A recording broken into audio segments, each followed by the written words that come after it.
Hello? Is anyone there? Is anyone there? Otherwise, I will huff and puff and blow the house down. Little piggies, let me in. Otherwise, I will huff and puff and blow the house down. Cool. It appears that I'm going to have to blow the house down.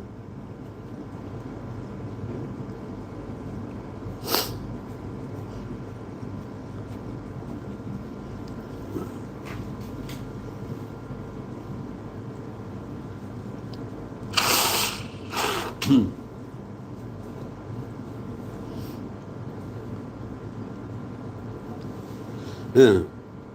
Everybody must be out and about or having dinner or something else which we just not able to mention.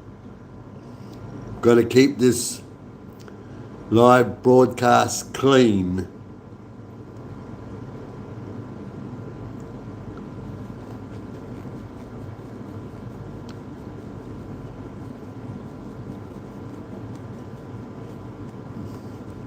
Here where I live, it is currently very sultry, humid and sultry due to a cyclone in the area. It's not going to come this way, but it's produced lots of cloud along with lots of rain in the area. And that's why I'm using this hat as a fan.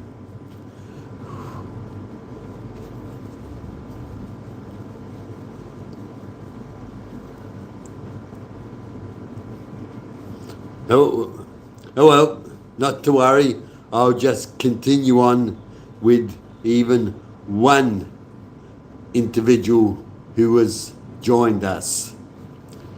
For those and for you who has, the next few days, weeks, or even months, those who want to visit these live recordings are in for one hell of a treat, because you are going to learn about growing as a person within. I'm not going to teach you. I'm not going to instruct you.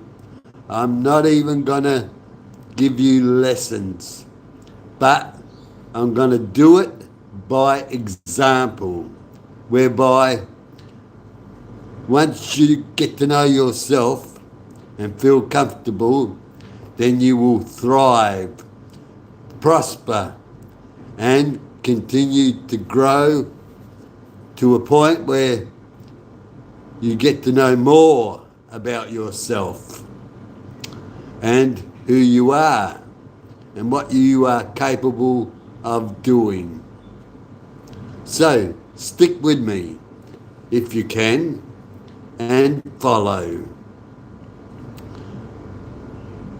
Now, as to when I will appear on the screen, that's the beauty. It's the element of surprise. And that's the thing that keeps one on their toes. Not expecting too much, but welcoming what comes along.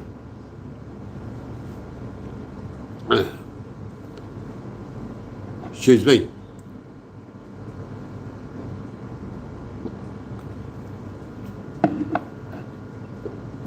Now, hello, Kelly. Is it Sprout? Kelly Sprout? Hello. I'm not going to be here long, because what I'll do is I'll shut down the broadcast and then return a few minutes later to continue the reading of my self-published book, Scarred for Life, The Cry of Hope, whereby we left off at the end of chapter 1. And soon we will continue with chapter 2. But just repeating what I initially had said at the beginning of this broadcast, is that those who follow and join are going to be in for quite a treat. Because what one will learn from these broadcasts is how to individually and personally grow. Not by lessons, not by instructions, not by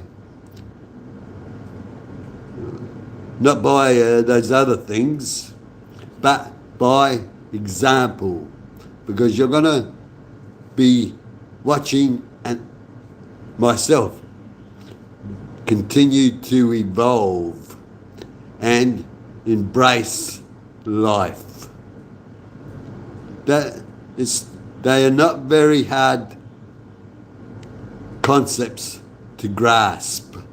So all it requires is your eyes, your listening, your intuition and instincts. Yes, it is hot, sultry and humid as a result of the cyclone off the coast, which is not going to be hitting this city, which is Cairns, but it's going to, according to the Bureau, it's going to be drifting down south and taking with it a lot of rain. But at this stage, they're indicating that it is going to cross the land coast, or the coast, as a category 2. But then they can always get it wrong. Has it? Worse, not where I am, is still tracking south, and they say that it's expected to cross land tonight. But here in Cairns, we're relatively safe, apart from the rain that may come with it in the aftermath. And that's always something to look forward to. Just like Cyclone Jasper at the end of 1923, just before Christmas, when it crossed as a category 2 and then weakened to a category 1. But the rain afterwards, mamma mia, it bucketed down, and the region got about 800 millimetres. Hey, that's a lot. And it closed off the city by damaging roads, closing bridges, and along with that, it also closed the airport, where many planes and cars in the area were all underwater. Hello there. Hello to everyone else. Right, so does that answer your question about has it? So, fortunately, everything's fine in the Cairns region here in northern Queensland. Hello, yes. I like that. I am who I am. Very good. And are you aware of where that came from? Well, just in case, it is said that when Moses went up to the mountain and met God, Moses asked God, "What shall I call you?" And God replied, "My name is I am who I am." Because the kingdom of God lies not in one man, not in any man, but in all men, all men. Hence, I too, I am who I am. For I have always been I am, and I will continue to be I am. Right. Wet the whistle.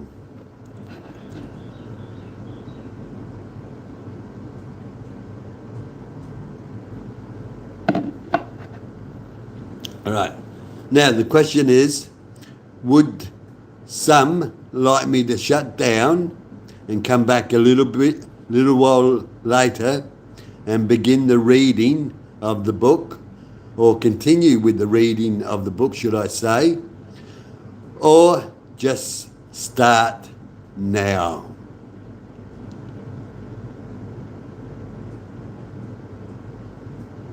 Hello, and yes, it is a good day. It's been a good day, and it will continue to be a good day.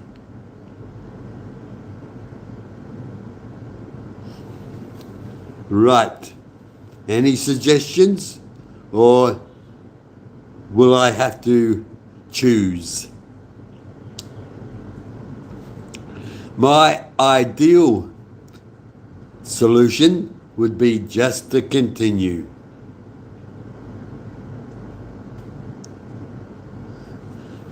All right, I will. That was a quick decision. So, if anyone wants to stick around and listen and find out where I came from and how I got to be here, then do stay. It's a hard slog, but patience wears off. Patient wears off? No, that's not right. Patience doesn't wear off.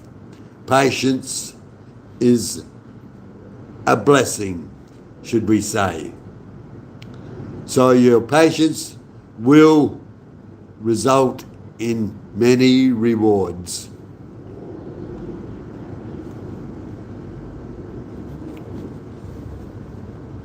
All right. I think, we'll continue on with the reading, starting this time at chapter 2. And if others were listening to chapter 1, we ended at the time, this was back in 1960, when all the children were placed in orphanages. Right, on with chapter 2. And it is a fairly lengthy chapter. So we'll see how we go as to whether I can conclude it. But it's on with the show. Right, here we go. This is going to be the tricky part, Cheryl, especially in attempting to retrace almost 60 years of history, and more importantly, do it justice. The entire past must be virtually dissected and then reassembled to gain a greater insight into what the contributing influences were that led me to adopt the various internal traits and outward habits that follow the developing child into adulthood. The real challenge also is attempting to make sense on all aspects of human nature and the world. All that has been physically and materially created in that time has been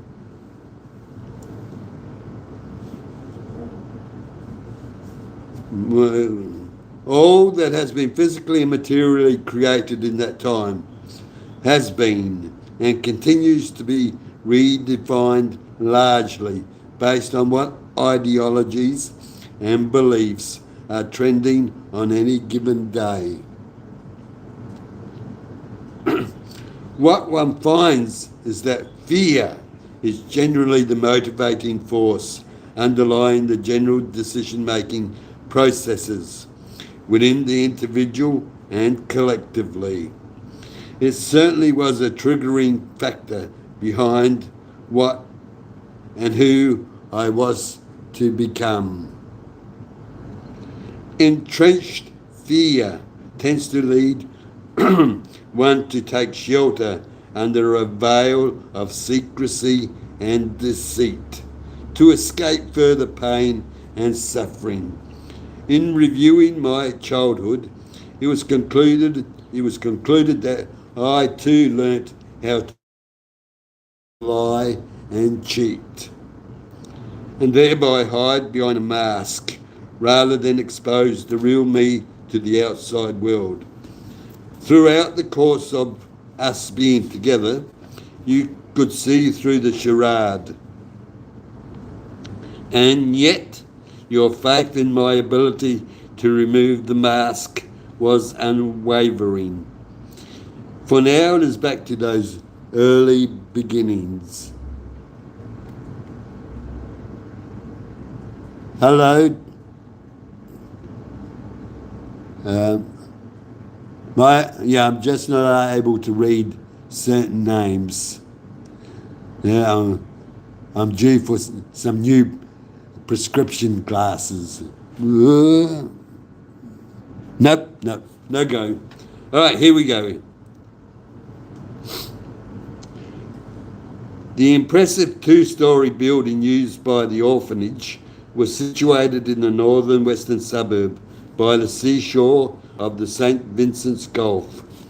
Approximately 60 boys aged from 6 to 9 were cared for within those walls and placed in 3 separate dormitories according to their age. The majority of those were from Anglo-Saxon backgrounds, and up to then I had not been exposed to the English language. As well as not knowing any English, I was also not familiar with any Australian or Anglo-Saxon standards or values and cues to social interactions.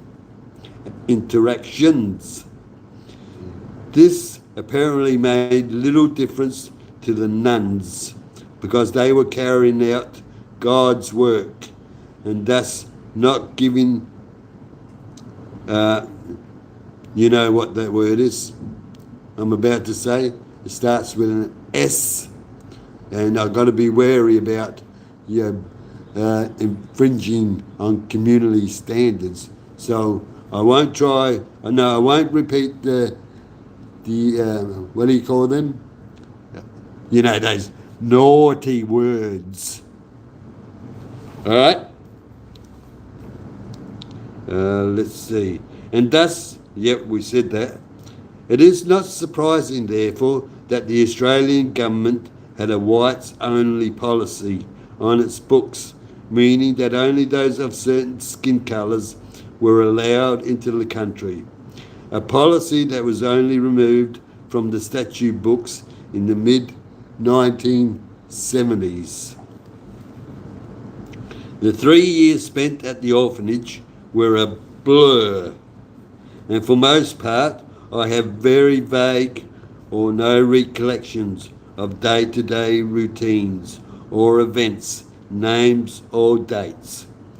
I do, however, recall experiencing constant fear and anxiety whilst a resident there, which probably gave rise to becoming a bedwetter at that time.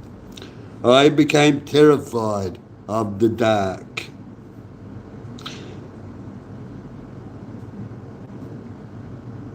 Because during the nights I would cower under the bed sheets for fear of being found out that I wet the bed.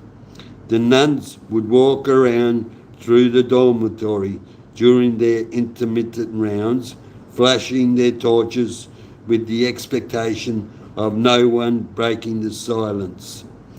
Little did they realise that to a small child, every squeak was like an almighty thunderclap. Every step felt like rumblings of a huge earthquake.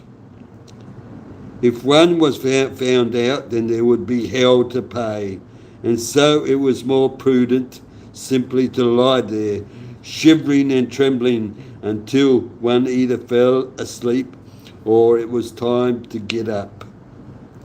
Going to class lessons was not much better. Coming from an Italian background and gaining a rudimentary education proved extremely hard. The nuns only taught English and they drummed it into you. For a while, there were nightmares about that stupid cat sitting on a mat while learning the alphabet. I began to feel shame and guilt and developed a sense of inadequacy while not being able to keep up with the other pupils. The nuns weren't sensitive to cultural differences, having had minimal exposure to care for newly arrived migrant children. But would that have made it any easier? They were daughters of the church and were there to impose strict adherence to Catholicism, regardless of whether one was white or black or what language they spoke. After being belittled on several occasions, one's self-image tended to take a battering.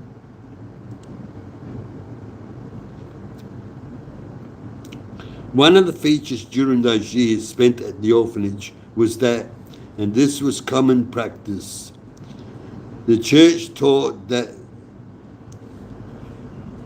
Before I go on, maybe it's necessary just to give out a warning that, like the next subject matter that's going to be looked at, it can be triggering for some because of the very nature of the subject, since a lot of people have experienced it themselves.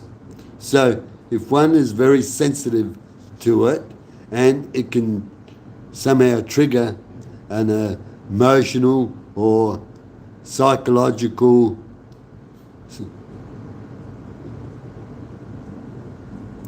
thoughts and feelings, then I suggest maybe coming back another time.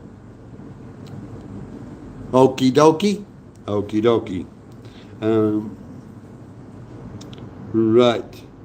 Was that, and this was common practice. The church taught that anybody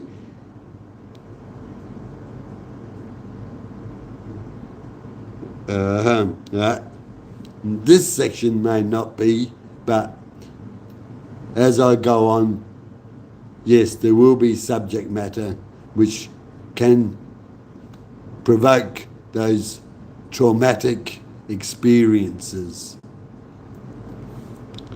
But for now, one of the features during those years spent at the orphanage was that, and this was common practice, the church taught that anybody who committed a sin or was deemed bad would be sent to hell, and there would be fire and damnation brought upon them.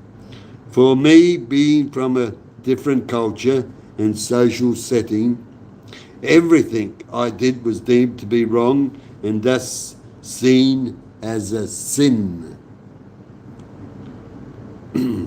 Thus I came to fear almost the immediate retribution of God. I became fearful of my own shadow. In so doing, many of the details of the days spent there have been virtually erased from my memory vault. Everyday life at the orphanage contributed to developing a sense of overwhelming and debilitating fear and anxiety. I came to believe God was punishing me. For the nuns taught that those who were naughty were going to be sent to hell. The seeds were thus planted that would result and lead to a lifetime of inner psychological and emotional turmoil. Apart from the physical and emotional abuse that was endured, now here comes the part. So you can leave if need be. You're not going to be deducted any points if you do. Right. The seeds were thus planted that would result and lead to a lifetime of inner psychological and emotional turmoil. Apart from the physical and emotional abuse that was endured, the likelihood that I was subjected to sexual abuse whilst at the orphanage could not be discounted. For it is possible that the memories of such abuse have been irretrievably repressed. According to records obtained in later years from the Professional Standards Office of the Roman Catholic Church, it was noticed that I sometimes went to stay with Mum for holidays, but I have no recollections of those times. To the best of my knowledge, the orphanage had a practice of placing residents out with other families not known to them for weekends and during holidays. A submission given to an inquiry into children in institutional care by a former resident of the orphanage was found posted on the internet in 2015. The testimony seems to verify that such practices did indeed take place. The statement also refers to the child being sexually abused while staying with total strangers on the weekends. There is no way to verify if the account of his experiences whilst at the orphanage was factual or accurate. But given all the revelations regarding the sexual abuse of children over the last 5 to 10 years, it is a strong possibility. It is a strong possibility that the claim was credible. Was I a victim of such abuse while at the boys' home? My apologies. I've got the sniffles. A quick wipe and we'll be ready to go. Bye. Yeah, do come back another time.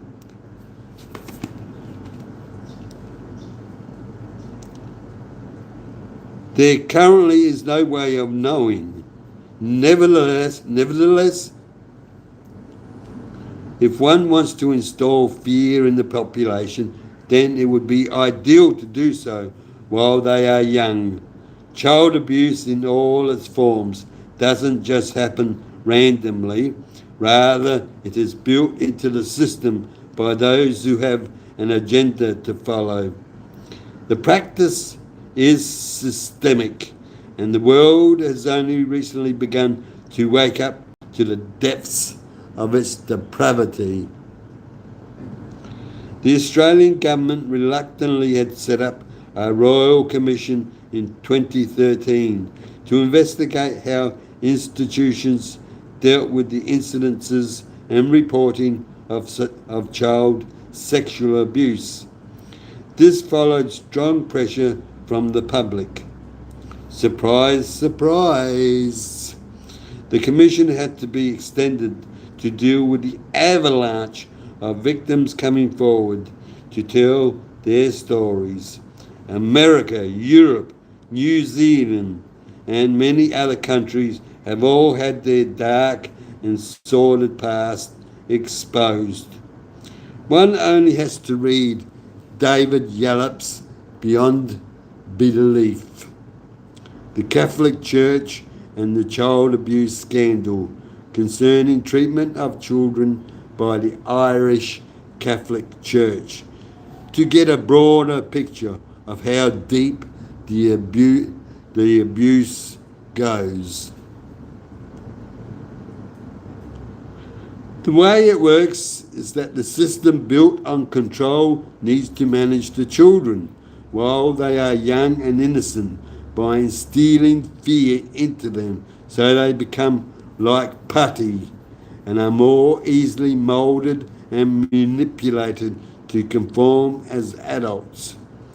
It is a simple formula used for centuries, whereby the life force energy within humans is sucked out like vampires feeding off the blood from their victims. The revelations rising to the surface on an almost daily basis act like the proverbial stake being plunged into their collective evil heart. The voices of all those whose very souls have been tortured but can no longer be silenced. It is worthwhile at this point to address what is meant from when referring to child abuse. UNICEF, in a study of child maltreatment in the Asia and Pacific region, referred to the following definition of what constitutes child abuse. For the purposes of this study, child maltreatment constitutes all forms of physical and or emotional ill treatment, sexual abuse, neglect or negligent treatment, or commercial or other exploitation, resulting in actual or potential harm to the child's health, survival, development, or dignity in the context of a relationship of responsibility, trust, or power. That comes from Krug et al.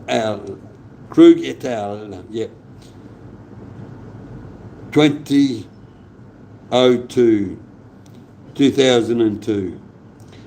The United Nations now has a charter on the rights of children as a response to the way children have been treated by various cultures and governments over the centuries. The point being made here, Cheryl, is whether I would be justified in claiming that I was subjected to child abuse when placed at the orphanage. According to the definition adopted by the United Nations, the answer would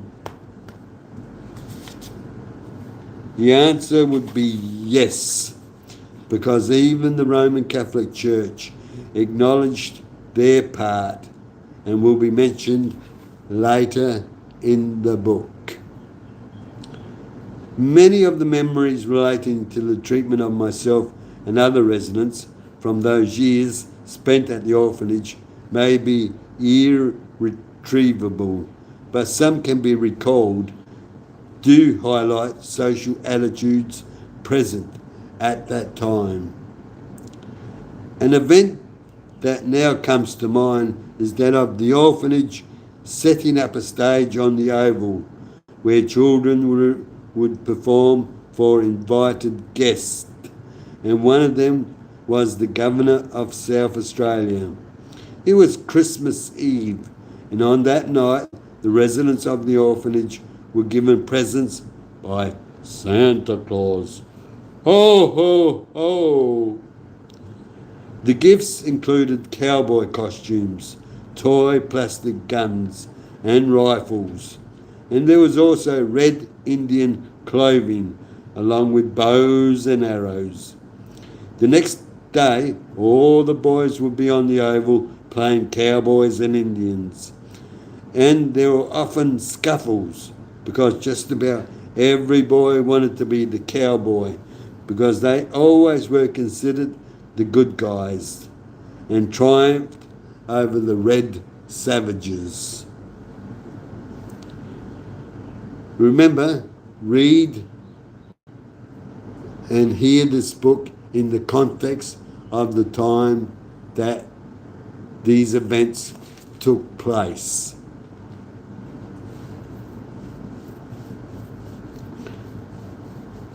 The Australian Anglo-Saxon population had the same disdain and hatred of the black Indigenous people, placing them in the same category as wild animals. They were the low of the low. Other cultures were referred as Dagos, Italians, Wogs, Greeks, and Slanty Eyes, Asians. Anyone else was referred to as red commies, as was said. There was clearly a class social order. At the time of writing these memoirs, Mum just recently celebrated her 90th birthday while not being in the best of physical health. She is riddled with arthritis throughout most of the body, which makes her virtually housebound. Her condition can be directly linked to having to undertake a number of cleaning jobs to etch out a living so she could feed, clothe and house the children. The work often required her to scrub floors and on her bare knees so others could walk over and dirty them all over again.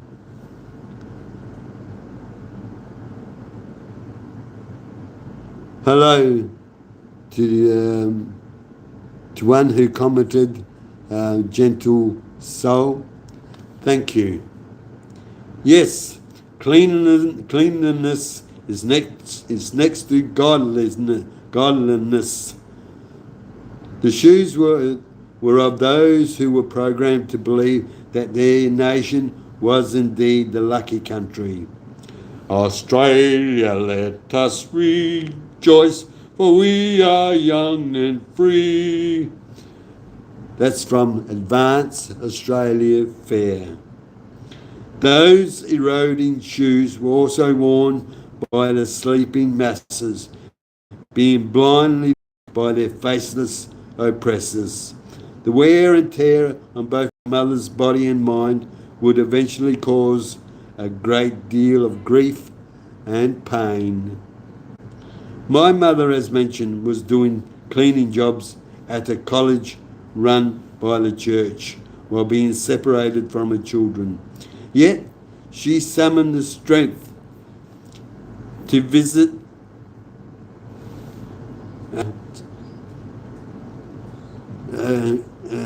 some tears are starting to form in the eyes, for it was a very emotional time. Yet she summoned the strength to visit each of the orphanages on alternative Sundays, This necessitated catching two separate buses for the journey there and returning, which would take up to 8 hours of a rest day. She was given no assistance by the church. Bit of a lump swelling up in the throat. Thinking about the injustice that was done to her.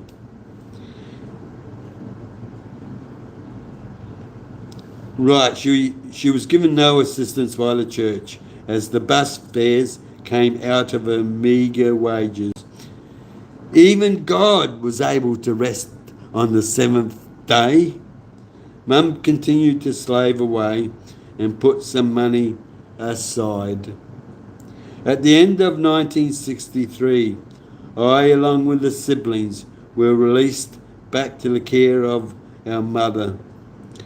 At the time, the gunshots that killed President Kennedy were still echoing around the world, along with the music from the Beatles, whose records were topping the music charts,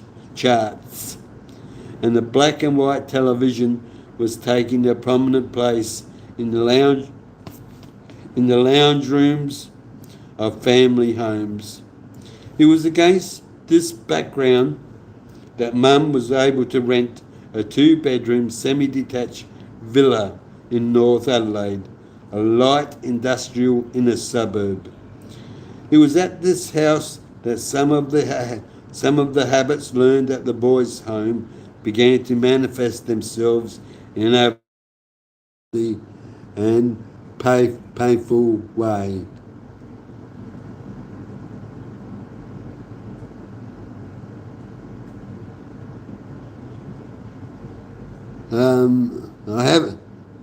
I have a question here, and I will only answer it, but for all others, I'm going to leave time at the end of this reading for anyone who has any questions, feedback, or comments. Now, to one question, on any given day, what is the ratio of those that can pass in those that shall not pass? That's a good question, but I don't know what you mean or what you're referring to. Can you please be a bit more specific? Thank you.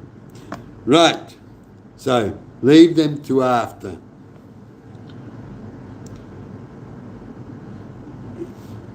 It was not uncommon while at the orphanage, missed out a bit.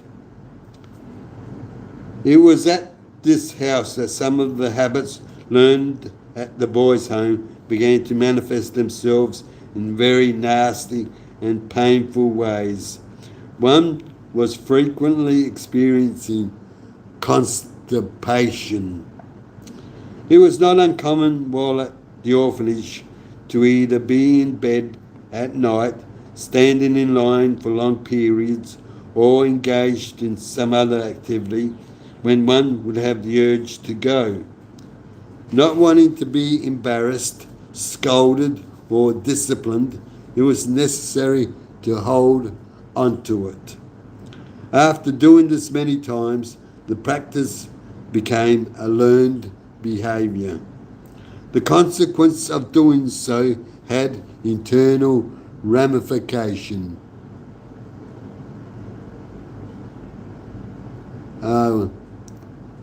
We have someone who wants attention. We're just going to let you go on, sir or miss. If that's the games you want to play. All right, let's go on. Holding on for a significant period will subsequently lead to a build-up of matter compressing down. Just picture placing one handful of wet compacted mud on top of another and then leaving the structure out in the sun to dry. Once cooked, the assembled mud will resemble a solid structure. So when one had to undertake number 2, it was virtually like trying to get out rectangular bricks. I was using another word there, but don't use that. The house in North Adelaide only had an outside dunny toilet connected to a septic tank and situated some 5 metres from the back. Please don't get me wrong, since it was a far cry from having to throw the household's bodily excrements over the balcony and onto the pavement below, as was the practice back in Italy. There was just one outdoor loo for 6 family members, and combine this with being exposed to the elements, the prospect of having to go wasn't all that inviting. Doing it at school didn't seem an alternative either, because children don't like to get embarrassed, or it interferes with playtime during recess or lunch. When the urge gets strong, this can only result in one thing. No subs, please, because I'm doing a reading from a book which I have self-published. And yes, and it will be difficult for introducing a sub. So stay on the bench.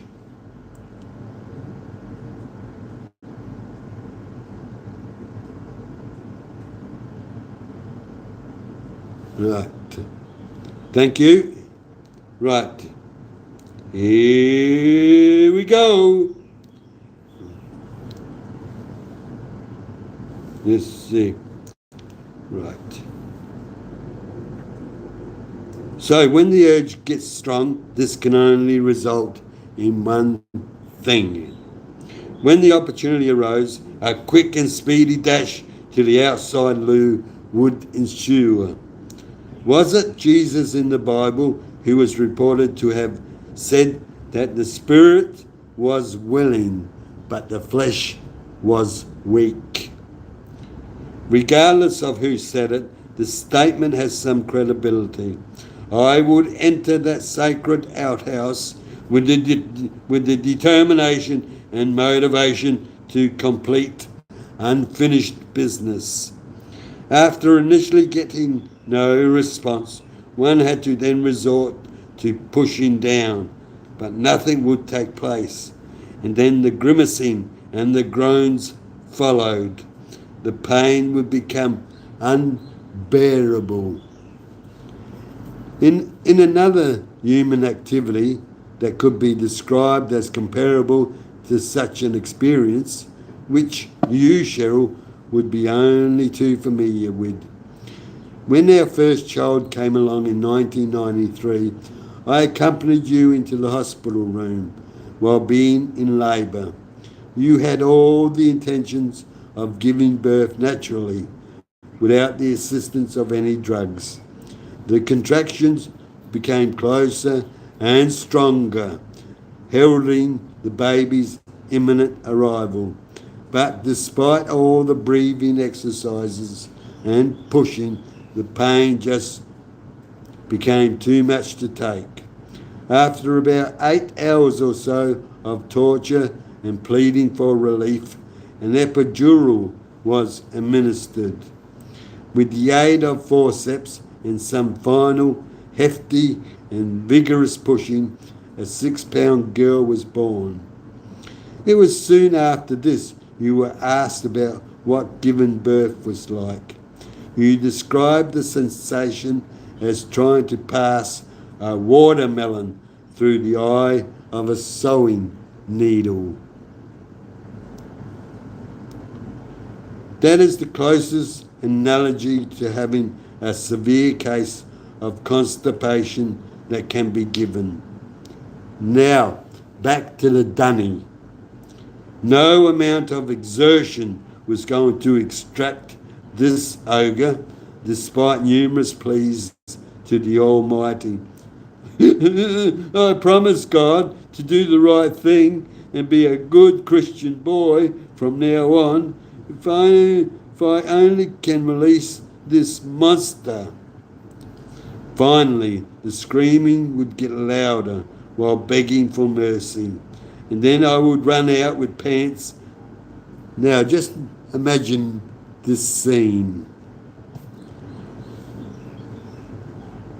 I would run out with pants around the ankles, waddling like a duck and resembling a chicken with its head cut off. At this stage, Mum would arrive with a saucepan of near boiling water and a rubber bulb syringe. If you can picture a rubber bulb syringe.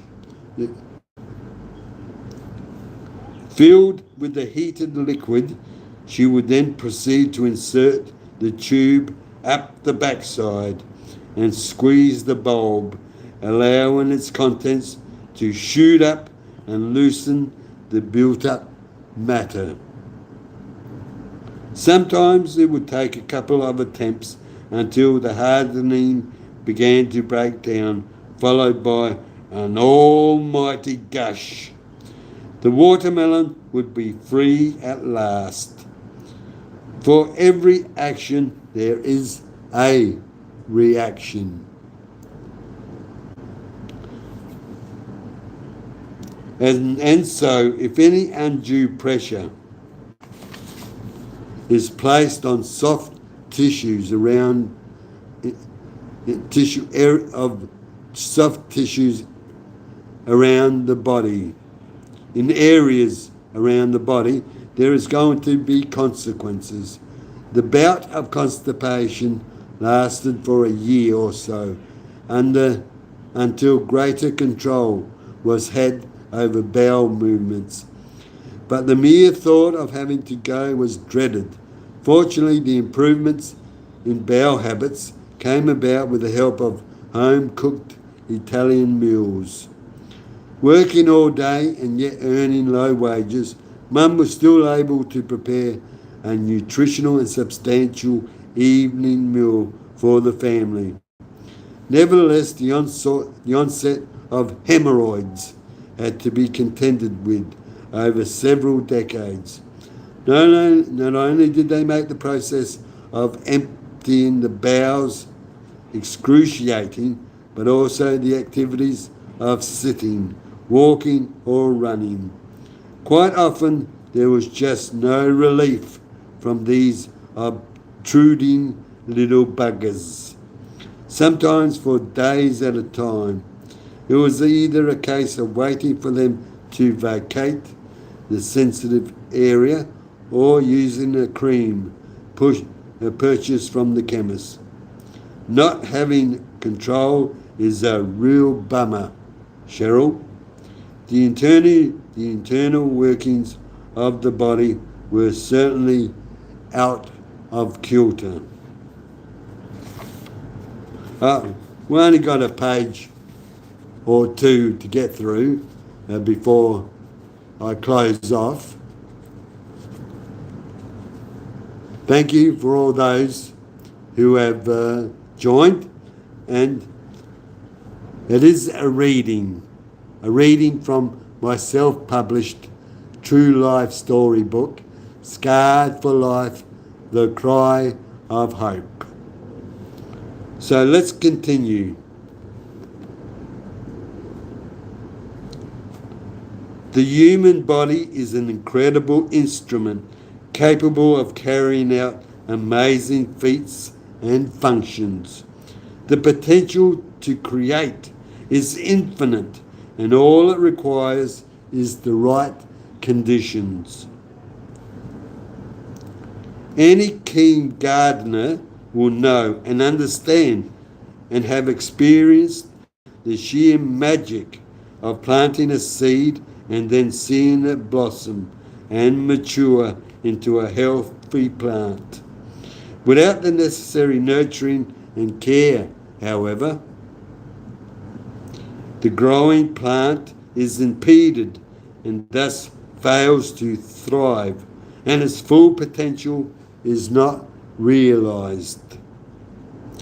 Its biological decision-making mechanisms are compromised and malfunction, as I experienced on many times. Hello, Victor.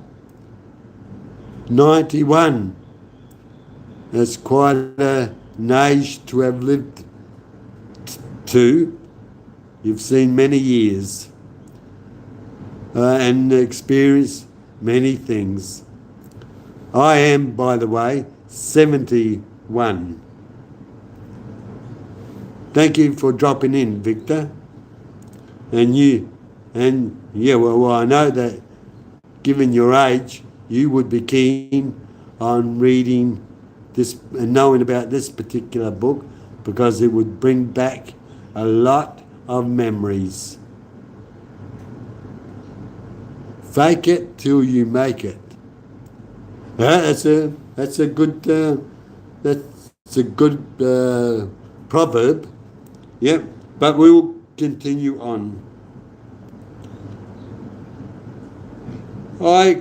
In the 60s, sports was a major part of school life, and the North Adelaide Primary School catered for all types, both indoor and outdoor. The game of soccer, though, was deemed to be played only by dagos and wogs. A team, nevertheless, was put together and entered a primary school competition. For the most part, players had to initially borrow football boots, Australian rules, which were ankle high, from other students. The price of soccer boots were out of reach for many of us, or they just were not available. In year 7, my eldest brother did purchase a pair for me, and boy, was I able to hold my head up high on the soccer field. While I don't recall many games, there is one that vividly comes to mind.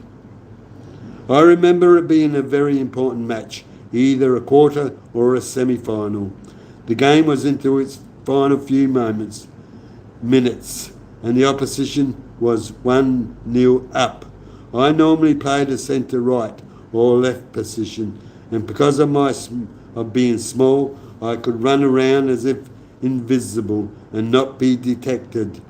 One of my attributes back then was being able to kick instinctive goals from within the goal mouth or sometimes long range, especially with the brand new pair of boots.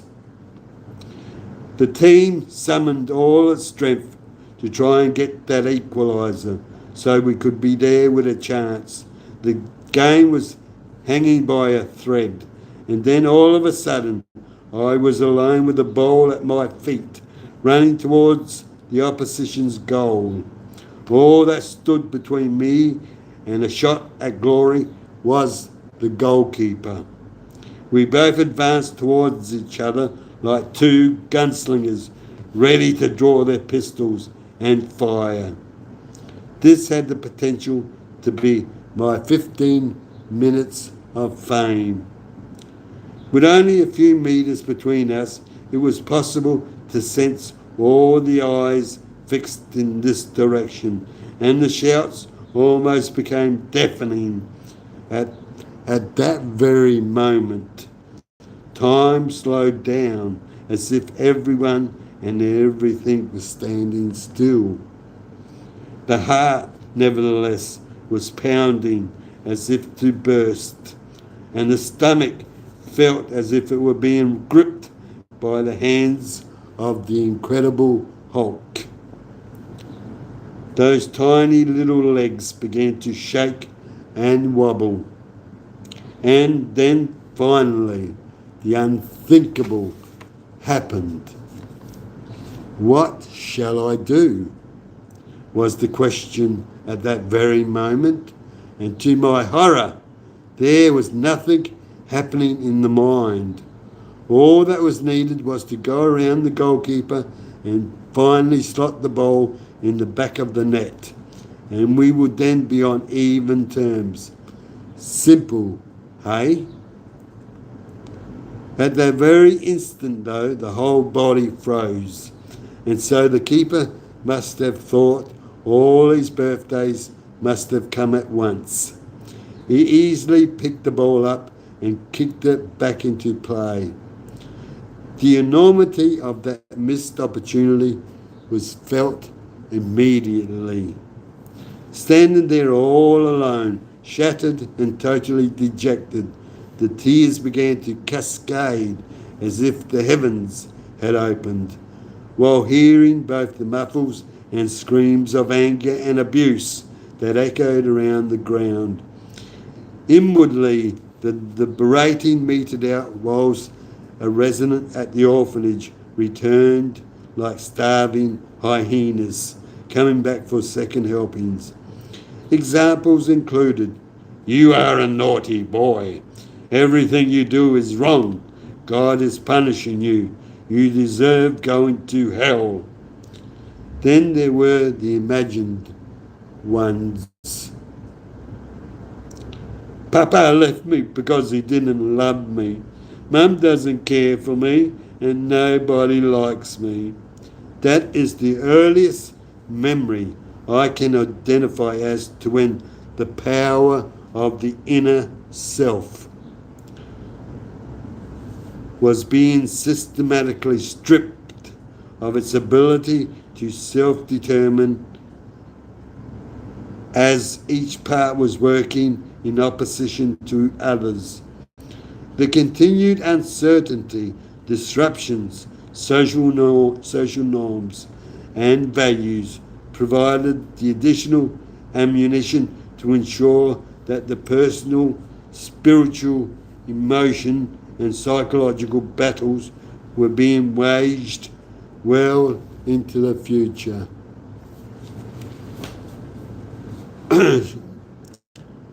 And there we have it. We came to the end of chapter 2.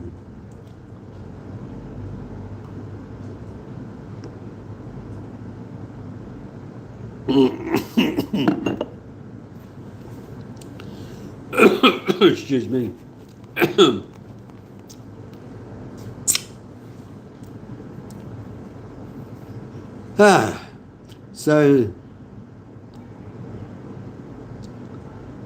So I wait a while.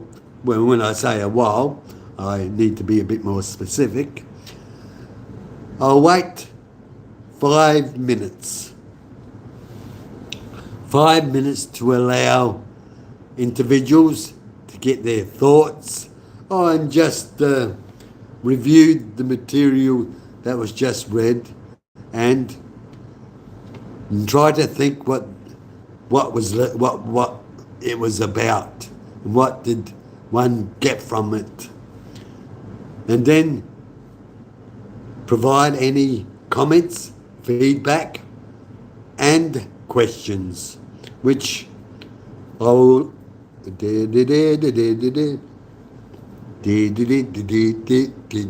right, enough of that. And yeah, try to answer as best I can.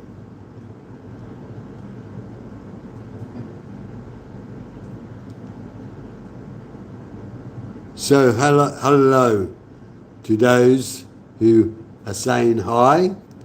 Hi. Oh, but while you are thinking, let me have a stretch, if one doesn't mind. Why am I asking you if I can have a stretch? I make my own decisions. Here we go.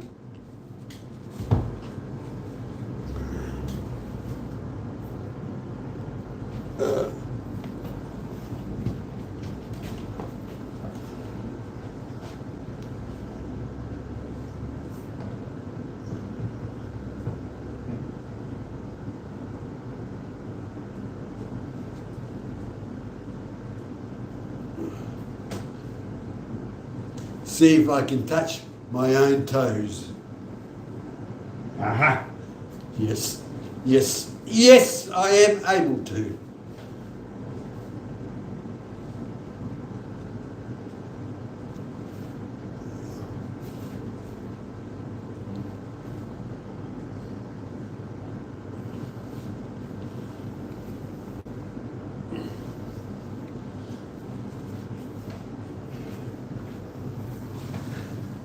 All right. There we go. I knew Einstein was still alive. I'm not sure whether you're referring to the looks. The look. Whoa. Yes, you have a point. Or maybe the intellect, the intelligence, the genius that is in front of you. But Einstein was himself.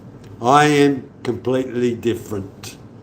I was born in a different age, at a different time, in different circumstances.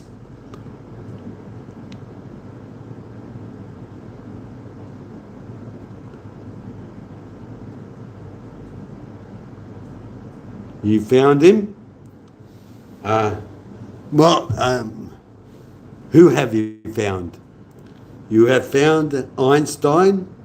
Well, he's dead, and he's been dead for a long time, unless one believes in reincarnation.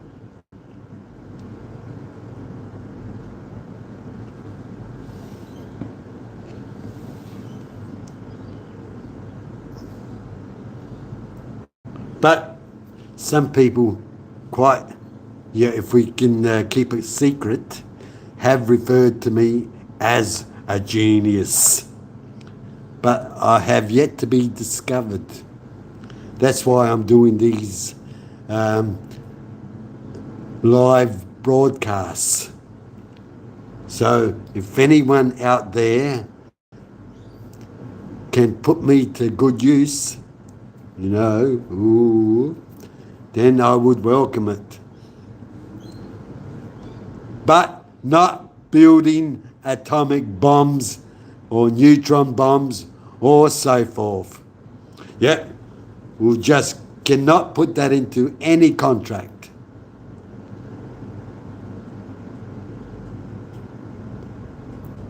Relativity. That's easy. What's happening over there and what's happening over there may be the same, but not related or relative to each other. How's that?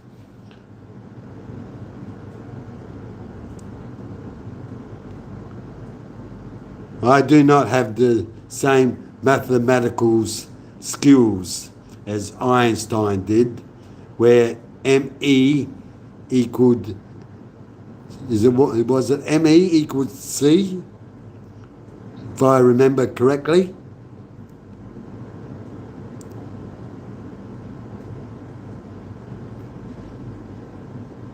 Right. Good. All right. So you do allow others to interrupt and provide any feedback, questions, or what was the other thing? Questions or comments before I turn off. I was close. Close. E equals MC2. I was close. But it's all relative.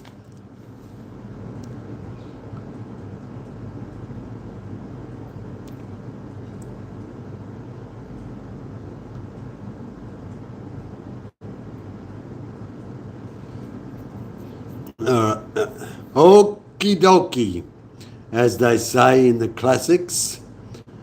I can't remember which movie it was or which nursery rhyme. There must have been something which reminds me of in being able to say that. Okie dokie. Does anybody knows where that came from?